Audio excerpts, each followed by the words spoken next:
नमस्कार दोस्तों, आज की इस वीडियो में हम लोग देखेंगे एक इलेक्ट्रिक मोटर में जो बेयरिंग होती है, बेयरिंग का नॉर्मल ऑपरेटिंग टेम्परेचर कितना होता है, अलर्ट टेम्परेचर कितना होता है कि हम लोग अगर बेयरिंग का टेम्परेचर बहुत ज़्यादा बढ़ रहा है तो हम लोग को सावधान हो जाना चाहिए। उसके बाद शटडाउन वाला टेम्परेचर कितना होता है, मतलब जो ब्रेकडाउन वाला टेम्परेचर कितना होता है, मीन्स उस टेम्परेचर के कारण से हम लोग का बेयरिंग फेल हो सकता है। तो ये रेंज कितना कितना क्या होता है, तो इस वीडियो में आज हम लोग देखेंगे। देन उसके साथ साथ ये भी हम लोग देखेंगे कि बेयरिंग का टेम्परेचर बढ़ने का रीज़न क्या क्या हो सकता है। तो वीडियो को एंड तक देखिएगा, बहुत ही इंटरेस्टिंग होने वाला है। तो मेरा नाम है Pankaj and welcome to the engineering वाले। तो फिर चलिए दोस्तों वीडियो को स्टार्ट करते हैं। तो दोस्तों फर्स्ट हम लोग देख लेते हैं कि एक बेयरिंग का नॉर्मल ऑपरेटिंग टेम्परेचर कितना होता है, मतलब उस रेंज के अंदर चलने से हम लोग का जो बेयरिंग है, बेयरिंग में कुछ भी इफेक्ट नहीं आएगा। वो जो रेंज होता है 60 से लेके 80 के बीच में अगर टेम्परेचर होता है बेयरिंग का तो वो नॉर्मल है, कुछ इशू नहीं है। नॉर्मली जो हम लोग का बेयरिंग वो चलता रहेगा, कुछ नहीं होगा। देन हम लोग को सावधान हो जाना चाहिए, अलर्ट हो जाना चाहिए। वो जो टेम्परेचर होता है 90 से लेके 100 के बीच में, अगर 90 से लेके 100 के बीच में अगर टेम्परेचर बढ़ रहा है तो हम लोग को ध्यान देना चाहिए, टाइम टू टाइम उसको बेयरिंग का टेम्परेचर मेज़र करना चाहिए कि कितना बढ़ रहा है, क्या हो रहा है। ये अलर्ट वाला टेम्परेचर होता है। और ब्रेकडाउन वाला टेम्परेचर मीन्स इतना टेम्परेचर जाने से हम लोग का जो इक्विपमेंट है जो चल रहा है वो ब्रेकडाउन हो सकता है या शट डाउन ले सकते हैं हम लोग। तो वो जो टेम्परेचर होता है ऑन 20 से लेके ऑन 50 के बीच में, अगर आपका बेयरिंग का टेम्परेचर ऑन 20 से लेके ऑन 50 के बीच में चल रहा है तो वो बेयरिंग किसी भी टाइम डैमेज हो सकता है, या 1 घंटा बाद भी डैमेज हो सकता है, या 2 घंटा बाद भी डैमेज हो सकता है। अगर ऐसा टेम्परेचर है तो प्लानिंग करके उसको शट डाउन लेके या तो उसको ठीक से लुब्रिकेशन करना चाहिए, ठीक से चेकिंग करना चाहिए, नहीं तो जो बेयरिंग है बेयरिंग को रिप्लेस कर देना चाहिए। नहीं तो इन कंडीशन पे सडनली ब्रेकडाउन आ सकता है उस इक्विपमेंट पे। तो ये रेंज ध्यान में रखना बहुत इंपॉर्टेंट होता है जो लोग इंडस्ट्री में काम करते हैं। और एक बात है दोस्तों कि बेयरिंग हम लोग कहाँ पे फिट करते हैं, कहाँ पे फिटिंग करते हैं। बेयरिंग की जो हाउसिंग होता है, हाउसिंग के अंदर रहता है, उसके ऊपर हाउसिंग होता है। तो बेसिकली जो हाउसिंग का टेम्परेचर ना, अगर हाउसिंग का टेम्परेचर 80 होगा तो हम लोग का बेयरिंग का टेम्परेचर 90 होता है, क्योंकि बेयरिंग का टेम्परेचर हमेशा थोड़ा सा ज़्यादा होता है। और उससे 10 या 15 थोड़ा डिफरेंस होता है हाउसिंग का टेम्परेचर, इसमें डिफरेंस हो सकता है क्योंकि पहले बेयरिंग आता है, उसके ऊपर में हाउसिंग होता है। तो पहले बेयरिंग हीट होगा, बेयरिंग हीट होने के बाद हम लोग का जो बेयरिंग का हीट हाउसिंग में ट्रांसफ़र होता है। तो बेयरिंग का हीट ज़्यादा होता है और हाउसिंग का जो हीट होता है, जो टेम्परेचर होता है वो कम होता है। तो अभी हम लोग देख लेते हैं एक बेयरिंग का टेम्परेचर बढ़ना रीजन्स क्या क्या हो सकता है। नंबर 1 पे जो आता है पूर लुब्रिकेशंस। अगर हम लोग कुछ बेयरिंग में टाइम टू टाइम ठीक से उसको लुब्रिकेट नहीं करेंगे, मतलब ग्रीसिंग नहीं करेंगे, तो उस कंडीशन पे जो हम लोग का बेयरिंग का टेम्परेचर बढ़ सकता है। तो इसलिए टाइम टू टाइम बेयरिंग में ग्रीसिंग करना बहुत इंपॉर्टेंट होता है। तो 2 नंबर पे है एक्सेसिव लुब्रिकेशंस, मीन्स एक बेयरिंग में बहुत ही ज़्यादा लुब्रिकेट करना, मतलब ग्रीसिंग करना। तो इसका जैसे कि ये ऑपोजिट है। तो फर्स्ट में जो था कि अगर हम लोग बहुत ही कम लुब्रिकेट करते हैं, ग्रीसिंग करते हैं बेयरिंग में, तो उस कंडीशन में टेम्परेचर बढ़ जाएगा। और ये क्या है, अगर हम लोग बहुत ही ज़्यादा ग्रीसिंग डाल देते हैं तो उस कंडीशन में भी बेयरिंग का टेम्परेचर बढ़ जाएगा। क्योंकि अगर ऑलरेडी जो हम लोग का जो हाउसिंग है, हाउसिंग के अंदर वो बेयरिंग होता है, ठीक है। तो अगर ऑलरेडी बेयरिंग के अंदर ग्रीसिंग है तो उस कंडीशन में हम लोग और भी ग्रीसिंग डाल रहे हैं तो क्या होगा, जब मोटर जब घूमेगा, घूमने के कंडीशन पे वहाँ पे प्रेशर क्रिएट होगा। तो उस प्रेशर से ना एक ड्रेन वाल्व होता है नीचे से, तो जितना भी एक्सेसिव ग्रीस है तो नीचे से धीरे धीरे निकलना स्टार्ट हो जाएगा, ठीक है। लेकिन ये केस क्या होता है ना, अगर एक्सेसिव ग्रीसिंग आप करते हैं तो 1 घंटा 2 घंटा या 3 घंटा के बाद ना वो धीरे धीरे जो टेम्परेचर अगर बढ़ भी जाता है वो धीरे धीरे नॉर्मल भी हो जाता है। क्योंकि जब वो एक्स्ट्रा जो एक्सेसिव जो ग्रीस है जब धीरे धीरे ड्रेन वाल्व से निकलना स्टार्ट हो जाएगा, मतलब जब धीरे धीरे निकल जाएगा, उसके बाद हम लोग जो टेम्परेचर है वो धीरे धीरे डाउन हो जाता है। इसलिए बहुत एक्सेसिव ग्रीसिंग करना भी नहीं चाहिए और बहुत ही कम ग्रीसिंग भी नहीं करना चाहिए, मतलब एक मिनिमम वैल्यू पे उसको ग्रीसिंग किया जाता है। ये प्रॉपर ग्रीसिंग करना चाहिए। 3 नंबर पे आता है डस्ट पार्टिकल इन लुब्रिकेशन, मतलब जो ग्रीसिंग आप कर रहे हैं उसके अंदर पे अगर डस्ट वगैरह अगर चला जाता है तो उस कंडीशन से भी हम लोग का जो बेयरिंग है, बेयरिंग का टेम्परेचर बढ़ सकता है। तो जब ग्रीसिंग जब हम लोग करते हैं तो फिर ध्यान में बहुत ही इंपॉर्टेंट रखना चाहिए कि डस्ट पार्टिकल अंदर पे ना चला जाए। देन एक मोटर का अगर बेयरिंग खराब हो जाता है, जब हम लोग उसको रिप्लेसमेंट करते हैं, रिप्लेसमेंट करने के टाइम पे भी ना बहुत ही ध्यान में रखना ज़रूरी है कि डस्ट पार्टिकल उसके अंदर में ना रह जाए। 4 नंबर पे जो है हाई लोड और ओवरलोड, क्योंकि दोस्तों हर बेयरिंग पे एक कैपेसिटी होता है लोड कैरिंग करने का। जैसे कि अगर एक मोटर है, ठीक है, उस मोटर में अगर अब आप मैकेनिकल लोड बहुत ओवर दे रहे हैं तो उसके कारण तो मोटर भी हीट होगा, उसके साथ साथ बेयरिंग भी हीट होगा, ठीक है।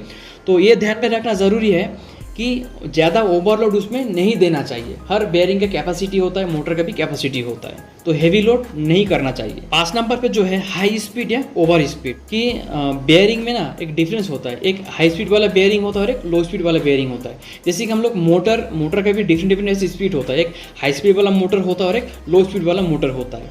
तो जैसे कि एक हाई स्पीड वाला मोटर पे आप अगर लो स्पीड वाला बेयरिंग अगर आप लगा देते हैं तो उस कंडीशन में मोटर जब घूमेगा तो मोटर तो हाई स्पीड में घूमेगा, लेकिन जो बेयरिंग है, बेयरिंग तो हम लोग का लो स्पीड वाला है तो वो कैरी नहीं कर पाएगा स्पीड को, तो उस कंडीशन पे बेयरिंग हीटिंग होना स्टार्ट हो जाएगा। आप लोग देखे भी होंगे जो मोटर का जो नेम प्लेट होता है, नेम प्लेट के ऊपर बेयरिंग नंबर मेंशन किया जाता है कि नॉन ड्राइव में ये बेयरिंग लगाना चाहिए और ड्राइव एंड में ये वाला बेयरिंग लगाना चाहिए। ओके, तो और जितना सारा भी बेयरिंग्स होता है ना, बेयरिंग्स का स्पीड कैरिंग करने का भी कैपेसिटी होता है। इसलिए अगर बेयरिंग में ओवर स्पीड होता है तो उस कंडीशन में बेयरिंग टेम्परेचर बढ़ेगा। 6 नंबर पे आता है मिस अलाइनमेंट।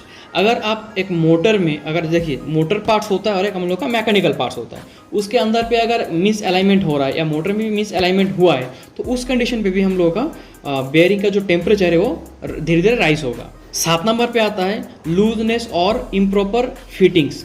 मतलब जब हम लोग एक बेयरिंग चेंज करते हैं या मोटर में बेयरिंग फिटिंग करते हैं तो उस कंडीशन पे अगर हम लोग बेयरिंग को लूज छोड़ देते हैं, जो हाउसिंग है और जो बेयरिंग है उसके अंदर अगर लूज हो गया है, अगर फ्री हो गया है, देन प्रॉपर अगर बेयरिंग फिट नहीं हुआ है तो उस कंडीशन में भी बेयरिंग का जो टेम्परेचर है वो धीरे धीरे बढ़ेगा।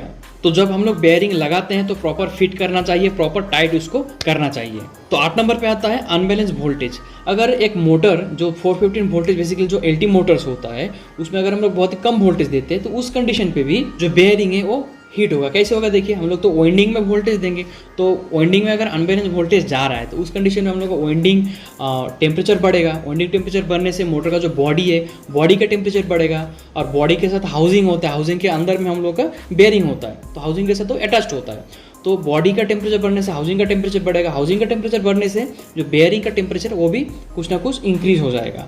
तो हम लोग को प्रॉपर वोल्टेज भी मेजर करके रखना ज़रूरी होता है कि प्रॉपर वोल्टेज जा रहा है कि नहीं। ओके, देन आता है अनबैलेंस करंट। अगर उस मोटर में तीनों फेज में अनबैलेंस करंट ले रहा है तो अनबैलेंस करंट लेने का जो रीज़न होता है, अगर तीनों फेज का अनबैलेंस रेजिस्टेंस हो जाता है तो उस कंडीशन पे अनबैलेंस करंट लेता है। तो अनबैलेंस करंट लेने से भी हम लोग का जो मोटर है, मोटर का वाइंडिंग हीट होगा, वाइंडिंग हीट होने से मोटर का बॉडी हीट होगा, बॉडी हीट होने से हाउसिंग हीट होकर जो बेयरिंग है बेयरिंग को हीट करेगा।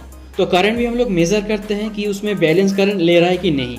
10 नंबर पे आता है वेदर, कि आपका जो मोटर है कहाँ पे प्लेस्ड है। ठीक है, देखिए हर स्टेट का डिफरेंट टेम्परेचर हो सकता है। जैसे कि अगर आप मेघालय में देखेंगे तो मेघालय का टेम्परेचर बहुत ही डाउन होता है।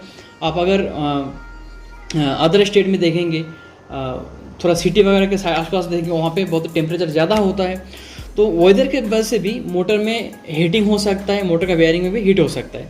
ये तो एक रीज़न है वेदर। उसके बाद और एक है, अगर किसी भी टाइप का फर्निश हो गया या किसी भी एक हीटिंग इक्विपमेंट चल रहा है, उसके आसपास में अगर हम लोग का मोटर मतलब इंस्टॉल्ड है, वहाँ पे वो घूम रहा है, तो उसका हीट मोटर में आएगा, तो मोटर का बॉडी हीट होगा। मोटर का बॉडी हीट होने से हम लोग का जो बेयरिंग है उसमें भी कुछ ना कुछ हीटिंग इफेक्ट देखने के लिए मिलेगा। 11 नंबर पे आता है मोटर को प्रॉपर क्लीनिंग करके रखना चाहिए। क्योंकि देखिए फ्रेंड्स कि मोटर का जो बॉडी होता है, जो ऊपर में जो फिन्स होता है, फिन्स के अंदर पे ना डस्ट पार्टिकल जमा हो जाता है। तो अगर उसके ऊपर में अगर डस्ट पार्टिकल बहुत सारा हो जाता है तो उसके कारण मोटर हीट होगा। क्योंकि पीछे एक फ़ैन होता है, मोटर को प्रॉपर हीटिंग हो नहीं पाएगा क्योंकि उस फिन्स के थ्रू हीट ट्रांसफ़र होकर ठंडा होता है हम लोग का जो एटमॉस्फेयर वाला एयर पे। तो अगर वहाँ पे डस्ट पार्टिकल हो जाएगा तो हीट ट्रांसफ़र नहीं हो पाएगा, तो हीट वहाँ पे स्टोर होकर रहेगा, तो बॉडी हीट करेगा। बॉडी हीट होने से सेम ही ऐसा ही है, उसके चलते बेयरिंग में कुछ ना कुछ हीटिंग इफेक्ट देखने के लिए हम लोग को मिलेगा। तो इसलिए मोटर को प्रॉपर क्लीनिंग करके रखना चाहिए।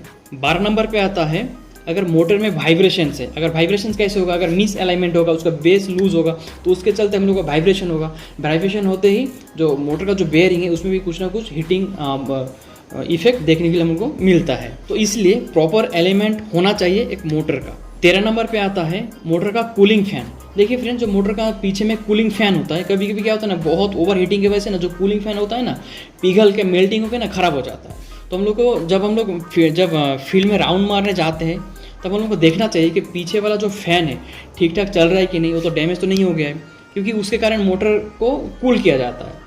और मोटर अगर कूल होगा तो बेयरिंग का जो टेम्परेचर है वो भी धीरे धीरे कूल डाउन रहेगा। ओके, तो प्रॉपर हम लोग को मोटर का जो कूलिंग सिस्टम है, फ़ैन जो है ठीक से चेकिंग करना चाहिए, मतलब फ़ैन होना चाहिए। 14 नंबर पे जो है मोटर का प्रॉपर बेयरिंग सिलेक्शंस।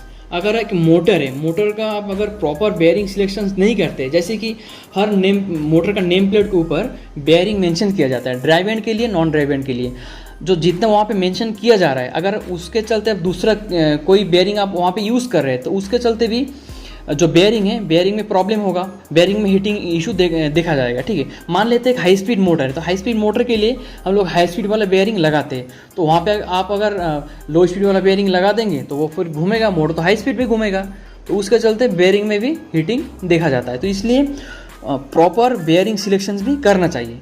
उसका नेम प्लेट में जितना दिया जाता है, मेंशन किया जाता है बेयरिंग नंबर, उस हिसाब से लगाना चाहिए। तो दोस्तों, आज के वीडियो में इतना ही। अगर आप लोगों को कुछ क्वेरी हो नीचे कमेंट कर सकते हैं, मैं आंसर देने का कोशिश करूंगा। Thanks for watching.